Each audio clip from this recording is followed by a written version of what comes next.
Hello everyone, welcome back to Psychological Theatre. Recently, I've started to receive some comments on my shorts, whether on YouTube or Instagram. So I think it's that phase where we will start to receive questions from people. Before it was very rare. Maybe in 4 or 5 months, maybe I would receive one question. But nowadays, I think the frequency is increasing since I've switched to putting shorts on YouTube. So, one of our viewer has been asking, and I think it's a very relevant question for most of us, about how to overcome anger. You know, we all have faced issues of anger, and how can we overcome it, fix it, deal with it. So that's our very simple and basic question for today. Most of you have seen a huge amount of material on it, anger management, to this and that. So the topic might feel very normal, very common, but I think it's a very important one because anger is something we face every day almost, maybe. So we're going to look at it, and maybe we divide it into a couple of videos where we see maybe the nature of anger in one video, and then some other factors related to it in some other video. So let's begin with it, and I would like to maybe begin with it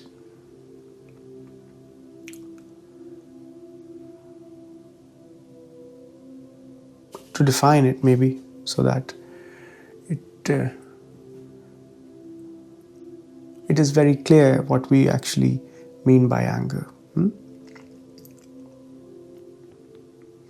I know we all assume that, of course, we all know what anger is, but it's always nice to just put it into words to be clear that what is the way we are looking at it. So anger is basically the state in which you feel a tremendous amount of rising of energy inside of you. Now, this rising of energy is basically in relevance to or context to a disagreement. Okay? We are not going to very pinpoint specific anger cases. We are just giving a general basic definition, and then we can explore it. So you feel a disagreement about something, about some aspect of your life, about some situation in your life, and that leads to a rise of energy inside of you. And you also feel an urge to express that energy out. It feels like you want to explode out. You want to really put it all out there. So that is what a very general and common definition of anger, where most people would agree, without making it too technical or anything. Just a burst of energy with disagreement, with why is this happening? Okay. Why I'm saying disagreement is because burst of energy can also happen in happiness. You can be full of energy when you're happy. But in anger, the nature is totally reversed or flipped in relation to some kind of disagreement that you don't agree with, and the situation life has thrown at you. and you have this tremendous amount of energy inside of you. Very well. So now the viewer is asking how to fix anger, how to overcome anger, how to deal with anger. Well,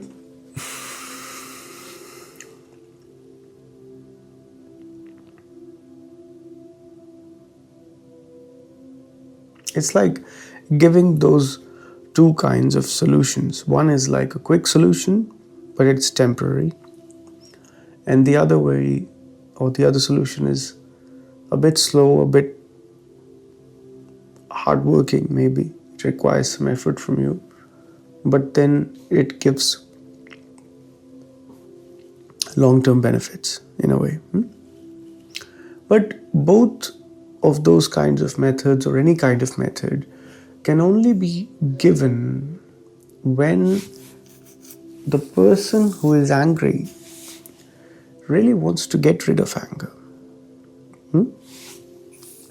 So I would start by asking, do we really, really want to get rid of anger?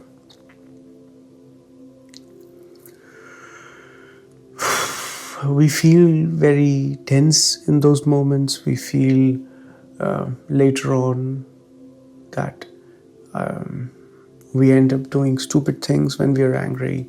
We end up making wrong decisions when we were angry.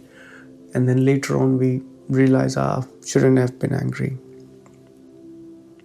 So those are the moments usually which make us want to change, which make us question anger, which makes us say, I shouldn't be angry. Because when I'm angry, I end up doing this kind of mistakes. And what are the implications of being free of anger, or to live a life of peace, we can say, which can be said in relation to anger? But again, the central question is, do we really want it? Do people really want to be free of anger? If anger was not giving you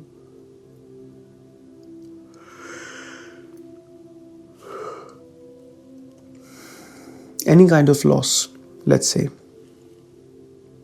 would you still want to be in a situation where you would say, I want to get rid of anger? Do you want to get rid of anger because in the state of anger, you do things which lead to your own loss? Okay?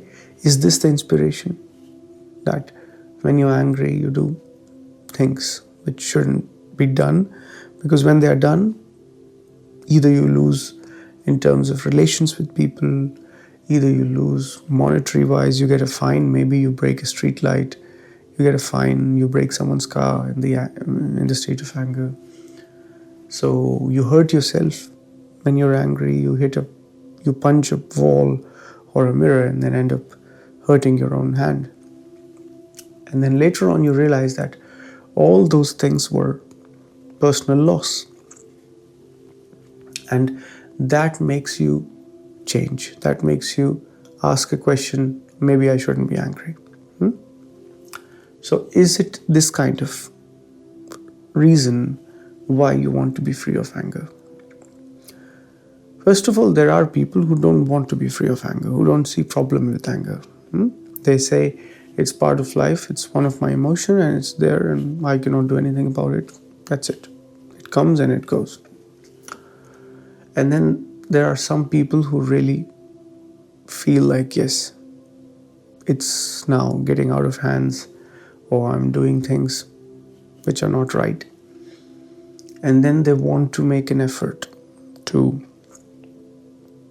do something about anger. And then comes the whole industry of anger management. You can go to a counselor, you can go to some yoga teacher, you can go to some meditation teacher, and then all kind of things just come. You pay per class, and you learn how to control it. I think control is the right word. That's how every anger management person would say.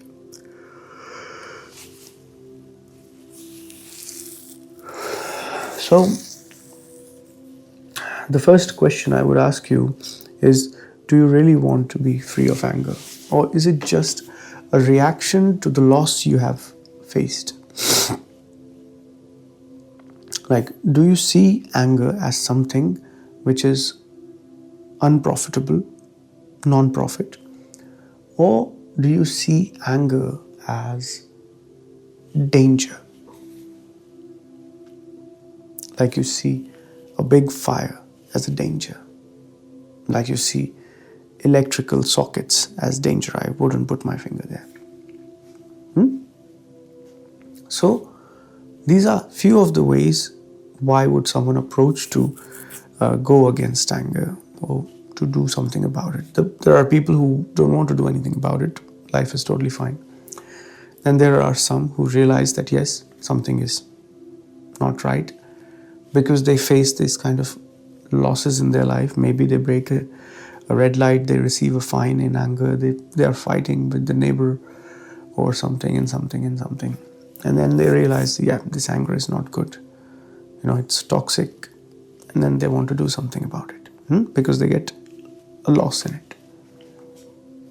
And then there are the last ones maybe who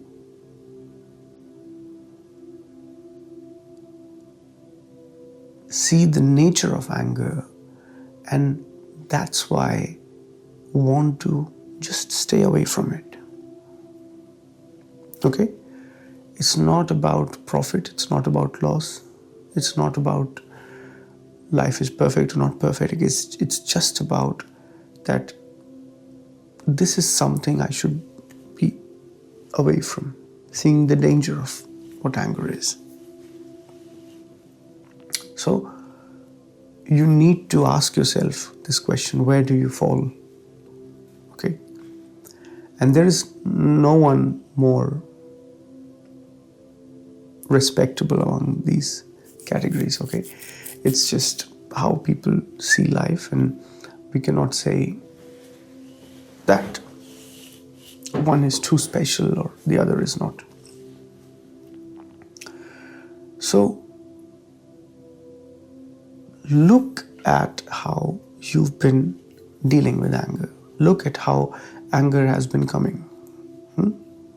And then make a list where you see this is how I handled it. And then first check why you wanted to get rid of anger or why you wanted to fix anger. What was your motivation behind it? Write a list of maybe those points as well. What was my motivation to get rid of anger? Because I saw that whenever I was angry at home, the kids were not feeling nice, my relations were getting affected, or whatever was your reason. See why you want to get free of anger. When you see that, then you can know whether you are asking this question to be free of anger from the second person's point of view, which we said, who sees that there is loss in anger, or the third person's point of view who sees anger as pure danger. So see that, make a list of it, give it 10 minutes of your day on the weekend, maybe whenever you have those 10 minutes, and then try to see why this is the reason that you want to change about anger. The causes can differ person to person. The incidents can differ person to person. One person is doing one kind of things when they are angry. The other one is doing some other thing when they are angry. But I think the root of anger still stays the same in all of us. Anger is anger, whether it's in you or me or someone else. The expression of anger changes because it depends on how a person has lived their life. A person might be very scared in life, and that's why he or she might not express the anger, because they are afraid that they are weak, and if they express their anger, some more problems will come to them. But it doesn't mean that they don't get angry. They might be angry inside, but not just show it. So that's one thing that you can really see if you are really hiding it, because you cannot hide it from yourself. You can hide it from others, but you cannot hide it from yourself that you're angry. The burst of energy is very strong, so as to say. So you would know that at this moment I am angry. So anger raises the energy because of disagreement.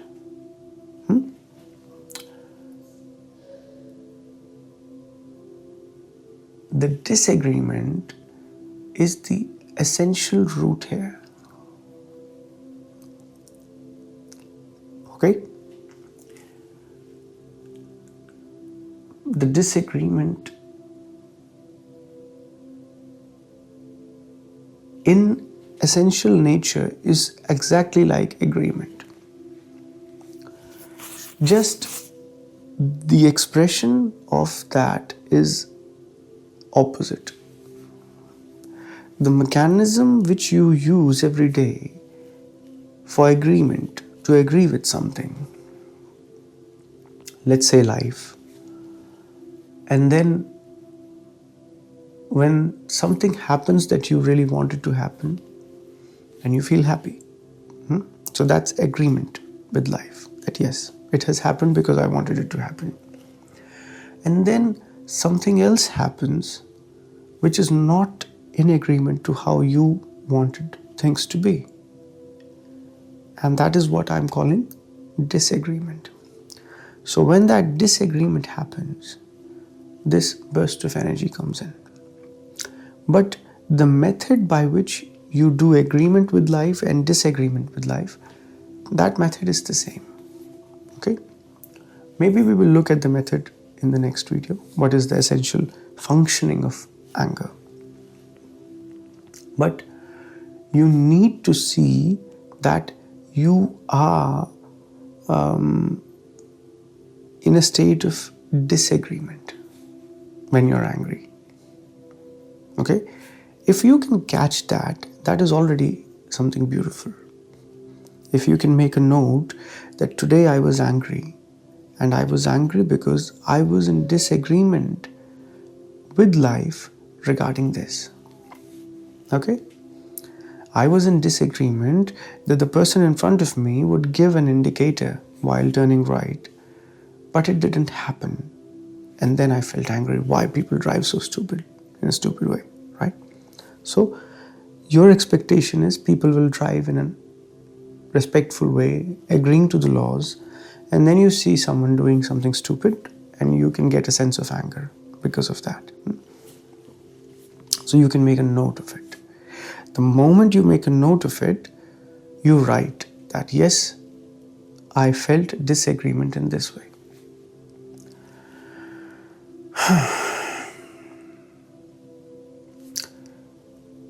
If you can work a little bit hard, if you're really interested in it, I would ask you to do the same for agreements as well. When you feel really happy, this burst of energy comes in you and you feel really happy, you write down, I was happy. Why? I was expecting this and it also happened, and this and this and this. So I felt an agreement in which life unfolded, and that's why I was happy. And you make a note of that agreement, that this was my agreement. I wanted that my friend would bring a pizza, and he actually brought pizza. And I felt accepted. Life is happening as I wanted. There was a sense of happiness, a little bit happiness. It could be a quick happiness for a few seconds, or it could be a longer happiness. But you note down that agreement, right? And if you do that, then you would have a list of agreements and disagreements with life. One beautiful thing you would see straight away is that your agreements and disagreements are repeating. If you keep doing it, let's say for a month, okay, then you would see that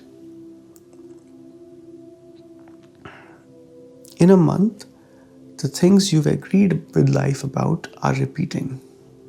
Your reasons of happiness are repeating themselves. And the same way, the reasons of anger are also repeating themselves.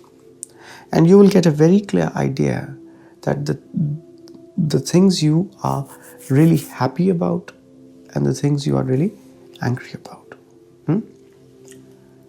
So that would be a beautiful map in front of you of the reasons energy rises in you. Energy would rise in anger and also in happiness, both. So now you've mapped out why in a month I felt a rise in my energy because of agreement with life and because of disagreement with life. Both are in front of you. And then you can go a step forward and also realize that both of them are actually a state of rising of energy. Just the nature of rising is different. In one, energy rises with a sense of harmony, or let's not use the word harmony, it's the wrong word, a sense of pleasantness, a sense of pleasure when the energy rises in you with acceptance. And with disagreement happens in life, then energy rises in a very, unpleasant way. It's like that energy which rises in you wants to destroy. It's like a destructive energy. But in both cases, energy rises in you. Okay? So, anger requires you to disagree with life. Anger requires that. If you don't have a disagreement with life, it becomes really hard to be angry. Trust me.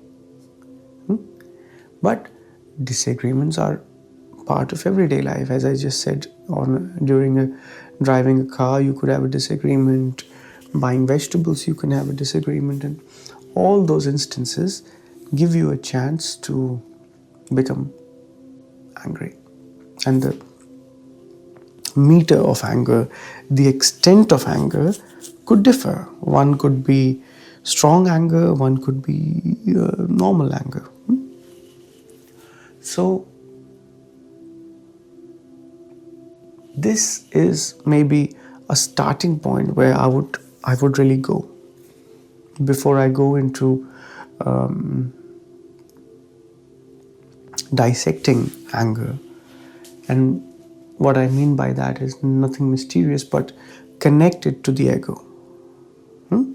At the end, it has to come from the ego. So, how does ego create anger?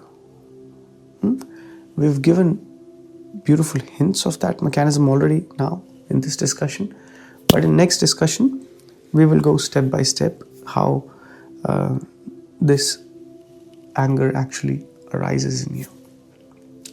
So, by making this analysis of yourself, you could potentially see that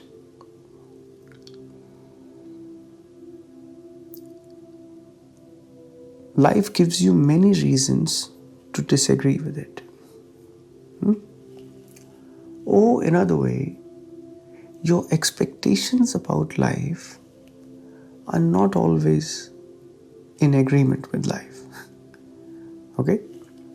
So, either you can learn a way in which you create expectations which only end up agreeing with life, then you wouldn't face problem of anger, because anger requires this state of disagreement. But That's very difficult. How can we know the future? How can I always expect from life? And whatever I expect from life will happen. It's not like life is generally not like that. So if that cannot happen, then can I look at why and how my expectations are framing towards life? Because when that expectation is reaching a disagreement, that is when the energy rises in a destructive way. And I feel this sense of anger to fix things, to destroy something. So take some time and look at it from this point of view. Just see how you disagree with life every day. And every time you disagree, there's a sense of anger. Anger is not only when your eyes are red and this and this. That very disagreement with life creates some sort of anger. Okay? Anger comes with hurt. Your life shows you things are not going to be as you want them to be. That hurts you. Okay? It could be a small hurt, it could be a big hurt. I went to have some nice crispy potatoes, but I didn't find potatoes. I found sweet potatoes. So it could hurt you very lightly, or it could be something really huge. I almost submitted everything, and in the end I received a rejection for my home loan or for whatever, and that hurts because you were expecting life will go your way and it didn't. So start with it, right? And in the next video we will try to look at it from a bit technical point of view, how the ego generates anger, and then you can merge both things. Sometimes it's nice to explain things in technical and non-technical way, because some people understand the technical language more and some understand the more general flow. The danger with the general flow is it's very open to interpretation, and then you say something but the person listening can interpret it in any way. So that's why we would also discuss it in a little bit more technical way, where we would go step by step from the ego to anger, and then we will move on from there. So I hope you have a fine weekend and keep working on yourself. It's fun.